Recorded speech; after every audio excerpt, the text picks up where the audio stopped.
Hi, one forum is brings you the best. Please kindly subscribe to this channel. Your comment and likes will be highly appreciated. Yes, all over the place we are hearing about DR Congo and what is going on in DR Congo. But only some few people are able to talk about what started all this thing that we are seeing today. We can say that all this thing started in the 1990s. Why? Because it was as a result of the unfortunate 1994 Rwanda genocide that happened in Rwanda. That was the beginning of this. Why? Because after the genocide, most of the people that committed this heinous crime, I'm talking about the Hutus, there's a tribe that assassinated or killed most of the Tutsis. Yes, they fled to DR Congo, and some Tutsis also fled, and they were in a camp. Yes, that's a refugee camp in DR Congo. But after investigation and thorough search, Paul Kagame, His Excellency, and his people realized that some of the bad guys that led and committed the atrocity in Rwanda are based in the refugee camp and armed.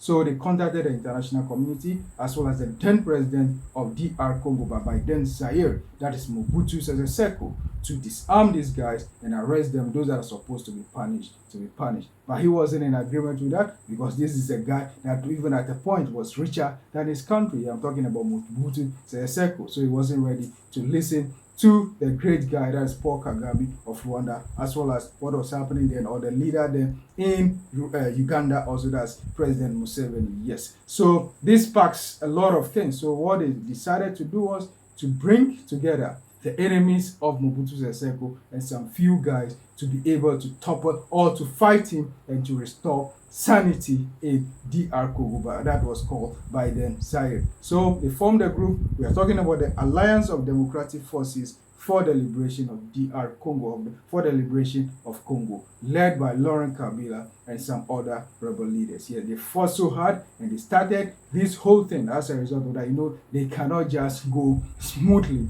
They were resisted. So as a result of that, many people died during that time. That is why the Congo War, we are talking about the 1996 to 1997, was one of the wars, or is one of the greatest war, or the worstest war that Africa has ever witnessed. Yes, the DR Congo. Those of you that your parents were soldiers, then yes, you can hear that my dad has traveled to DR Congo on a peacekeeping mission. Yeah, that was what sparked this. So they marched comfortably, though it wasn't easy as a result of resistance here and there. They marched, and by the time that they got to the Kinshasa, that is, they seized all manner of towns, the Kivu, and they captured Kivu and some other places.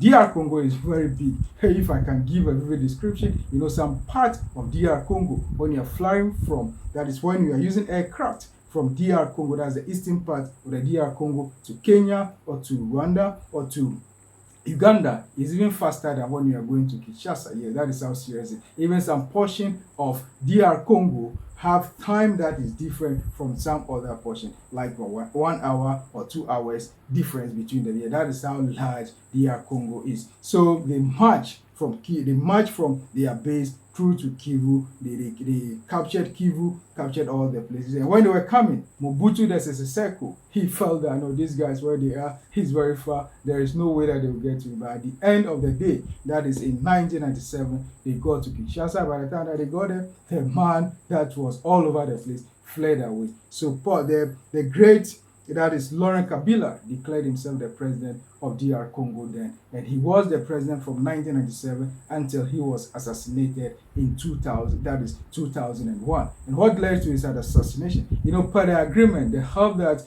Rwanda as well as Uganda and some few people gave to him, as a result of that, he has to compensate them. He compensated some of them, gave some of them chief of staff from other countries. I'm talking about Rwanda and some people also from Uganda. That is to compensate them. And they served well. They started serving well and things were going well. But as greedy as he was, I'm talking about the Laurent Kabila, he decided that no, it's time to let these people go because he's paying them or overpaying them. Or one way or the other, maybe he have found new friends, so he decided to discard the old friends. Yes. So that one way or the other led to his fall. Why? Because, these are people that help you when you were fighting. And even along the fighting, he even killed or assassinated some of the people that were one way or the other his competitors. Yes. So as a result of that, these people returned to their home. But within a week, they go back to DR Congo again through Rwanda as well as Uganda to fight him and fight him again. That is why till today, or that was what even led to the second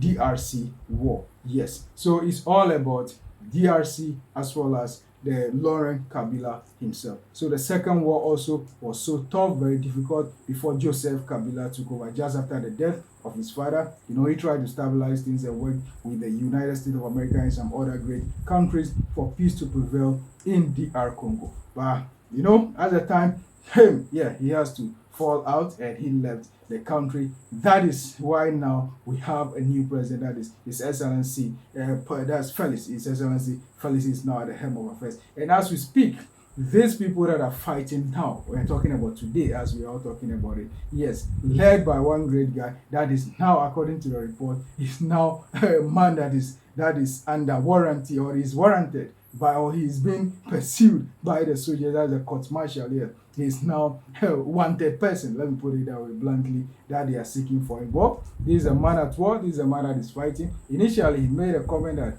they are marching on straight forward. Maybe they want to repeat the old notes of the time that Laurent Kabila himself did march, or he marched with soldiers for some men to Kinshasa. And by the time that they got to Kinshasa, Mobutu Sese Seko fled out. So basically, the root cause of all that is happening now is as a result of ethnic division, or things, or people making promises and they are not meeting those promises. Or you have the power today, you work against your fellow countrymen. Now they are also fighting for their survival. That is why we are saying all this. But we only pray and hope that there will one day be peace in DR Congo, because that is why everything that we use, all the gadgets that we use today, especially the mobile phone that we use, there is a chain that is from DRC. They have it in Abona. Other countries also have it. You can talk about Brazil and some other countries. They also have it. But the greatest reserve is right at DRC. And it seems a lot must be done for peace to reign in DR Congo. But it's a vast and a very big and very vast country that maybe one day what may happen is they may be called for it too. There may be some issue about should there be a breakaway, or should there be division or here and there. If that is what is going to resolve the issue, why not? But if that is not it, they should find a way to smoke the peace pipe. It's about a country called DRC that must be at peace so that the whole of Africa can be at peace. Please, for more about discussions and analysis like this, kindly subscribe to this channel. One Forum is for the best when it comes to politics of Africa and historical antecedents. For the best when it comes to anything and everything about security and crime, we'll be right here to bring you the best. Your comments and your likes will be highly appreciated. Thank you so much, and kindly subscribe to this channel, One Forum News. Thank you.